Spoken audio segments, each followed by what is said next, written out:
Smith walked into a dealership with one goal: leave with the lowest monthly payment possible. Josh walked into the exact same dealership thinking the opposite. He wanted to own the car outright no matter what the monthly payment looked like. 3 years later, both of them were convinced they made the smarter financial decision. And weirdly, both of them were wrong.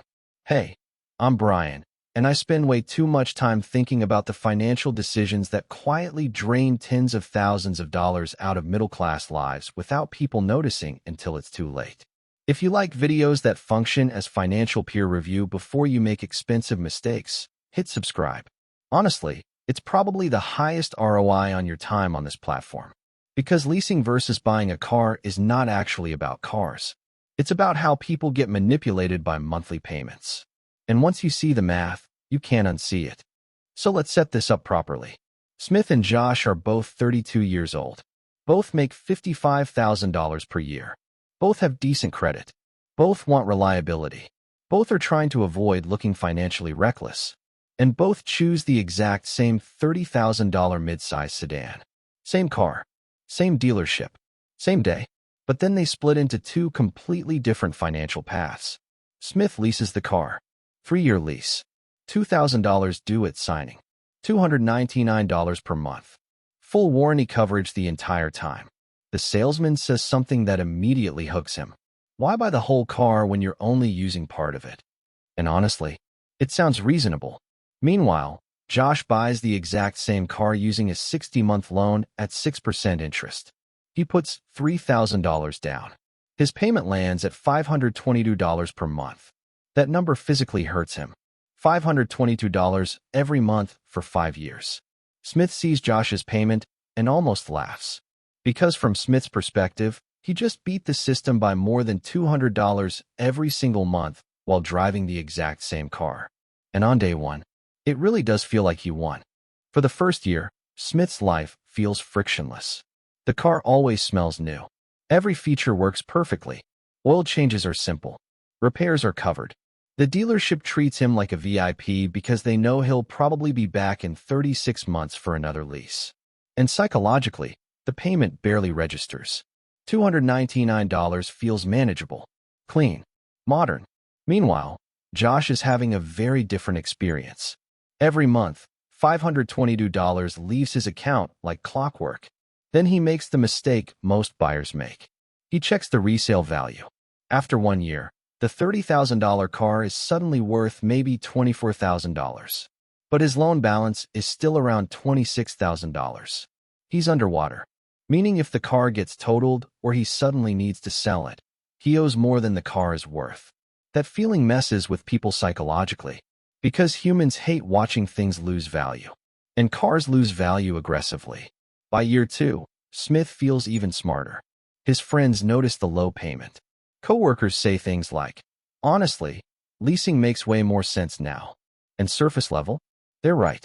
Smith has spent less money. He's had fewer headaches. And every problem with the car still belongs to the manufacturer. Meanwhile, Josh starts noticing small things. New tires are coming eventually. The warranty clock is ticking down. The car no longer feels new. And this is the phase where most people emotionally give up on buying. Because leasing feels like floating. Buying feels like dragging a heavy object uphill. One feels light. One feels expensive. And humans are wired to prefer the path with less short-term pain. That's why dealerships love selling monthly payments instead of total costs. Because monthly payments are emotional. Total ownership cost is mathematical. And those two things rarely agree with each other. If you're new here and just subscribed, comment your name below. I read every comment and shout out new subscribers in my next video. I do appreciate you joining me on this finance journey. Now let's stop talking emotionally and look at the actual numbers. By the end of year 1, Smith has paid roughly $5,588 total when you include his signing costs and monthly payments. Josh, roughly $9,264. That's a gap of more than $3,600. Big difference. By year 2, the gap gets even wider. Smith is sitting around $9,176 total spent. Josh is now around $15,528. Again, Smith looks like the clear winner. Lower payment, lower stress, more flexibility. But then year 3 arrives. Smith finishes his lease having spent approximately $12,764 total. Josh, after 3 years of ownership payments, has spent roughly $21,792. That's over $9,000 more. $9,000. And this is the exact point where most people stop the analysis. Because if you freeze the story right here, leasing absolutely looks smarter. Same car, less money spent, less hassle, lower monthly payment. Case closed. Except it's not closed. Because year 3 is where the story takes a turn. At the end of 36 months, Smith walks back into the dealership. And this is the moment that matters. Because now the system reveals itself. The salesman gives him options. He can buy the leased car for the residual value. He can return it and walk away. Or, what most people do, he can lease another brand new car and keep the cycle going. And statistically, that's exactly what happens. Roughly 80% of lease customers lease again. Why? Because the entire structure trains you to optimize for the monthly payment, not the total outcome. So Smith resets the clock. New lease, new down payment, new 36-month term. Back to month 1. Meanwhile, Josh's situation looks completely different. Yes, his payment is still higher. Yes, the car is older now. But there's a date circled on his calendar 24 months away. An ending. That's the difference nobody explains clearly enough. Leasing is a conveyor belt. Buying is a finish line. A conveyor belt feels smooth because you never carry the full weight at once. But it also never ends. A finish line feels painful because the weight is heavier up front. But eventually, you stop carrying it. And this is where the tide quietly starts to turn. Not dramatically. Not overnight. Smith still feels richer month to month. Josh still feels squeezed month to month. But under the surface, ownership is beginning to compound in Josh's favor, while perpetual payments are beginning to compound against Smith. And the crazy part? Most people never stay in the game long enough to see the flip happen. Now fast forward to year 6. Smith has completed 2 separate lease cycles. That means 2 down payments, 2 contract resets, 2 periods of staying inside mileage limits, 2 moments where he had to hand the keys back before ever reaching ownership. Total spent? Around $25,528. And what does he own? Nothing. Not almost nothing. Literally nothing. No equity. No asset. No trade-in value sitting in the driveway. Just 6 years of transportation that expired the moment the contract ended. Now look at Josh. By year 6, his 60-month loan is already gone. Completely paid off. Total spent lands around $34,320 when you include interest, taxes, and ownership costs. At first glance, that still looks worse than Smith. Until you subtract what Josh still has. Because his car, even after 6 years, is still worth somewhere between $11,000 and $13,000. That means his net effective cost is actually closer to $21,000 to $23,000. And suddenly the math flips. Quietly. No dramatic moment. No fireworks. Just math. Smith spent less up front, but never stopped paying. Josh spent more up front, but eventually reached zero. The flip happened quietly, but it happened. And this is why monthly payment thinking becomes dangerous. Because it hides the difference between renting access and owning an asset. One keeps resetting. The other eventually ends. Now let's talk about the stuff dealerships rarely emphasize during the smiling handshake phase. The hidden lease costs. Because these costs don't show up in the attractive number, but they show up eventually. Start with mileage caps. Most leases limit you to around 10,000 to 12,000 miles per year. Go over that limit, you usually pay somewhere between 15 and 30 cents per mile. That sounds tiny until reality happens. Drive 5,000 miles over the limit, and suddenly you owe another $750 to $1,500 when returning the car. Then there's wear and tear charges. Small scratches, tire wear, tiny dents, interior stains. Things most owners would barely think about suddenly become invoice items. Another few $100s here, another $1,000 there. Then comes the disposition fee. This is basically the dealership charging you to return the car you rented from them. Typical range? $300 to $500. And psychologically, These fees are interesting because people mentally ignore them during the signing process. Why? Because humans anchor on the monthly payment. $299 feels small enough to emotionally process, but future fees feel abstract and distant, so the brain discounts them. Meanwhile, buying has its own hidden costs too. Repairs, maintenance, unexpected breakdowns after warranty expiration. Those are real.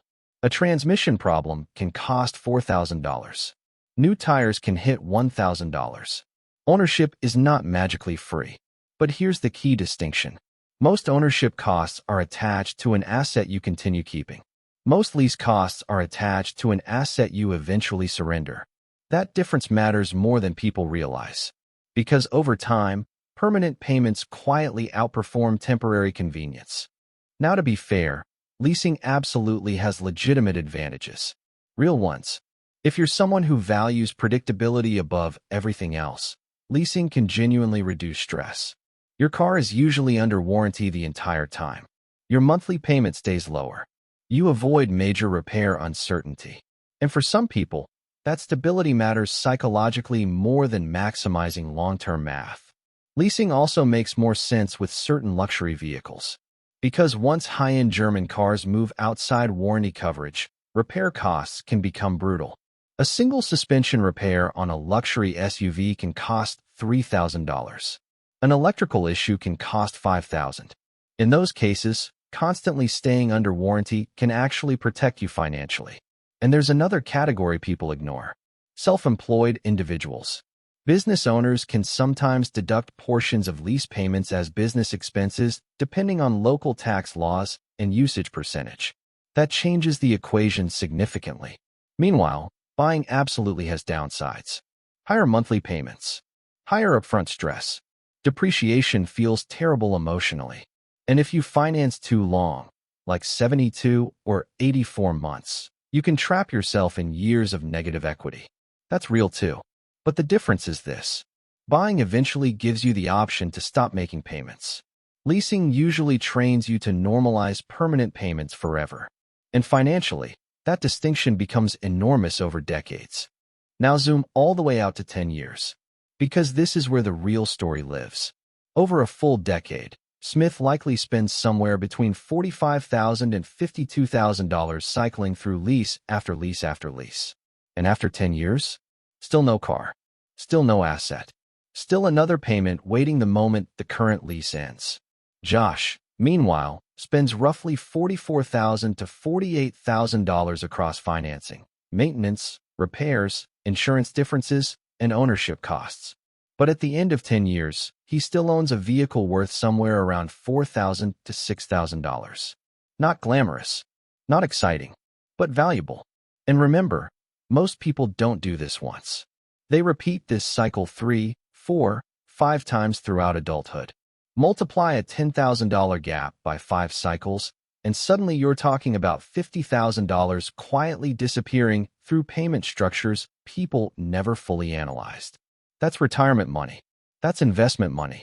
That's years of financial freedom leaking away one affordable monthly payment at a time. Now, there are absolutely situations where leasing is the smarter financial move. If you run a business and can legitimately deduct lease expenses, the math can tilt heavily in your favor. If you drive extremely expensive luxury vehicles with brutal out-of-warranty repair costs, leasing can act like financial insulation against catastrophic maintenance bills. And if your income is unstable, but you absolutely require reliable transportation with predictable costs, leasing can reduce uncertainty in a meaningful way. Those are legitimate reasons, not emotional reasons, mathematical reasons. And that distinction matters. So let's go back to Smith and Josh. The funny part is neither of them actually ran the full numbers before making their decision. Smith optimized for the monthly payment. Josh optimized for ownership pride. But neither initially asked the question that actually mattered. What will this decision cost me over 10 years? That's the real trap. Not leasing, not buying.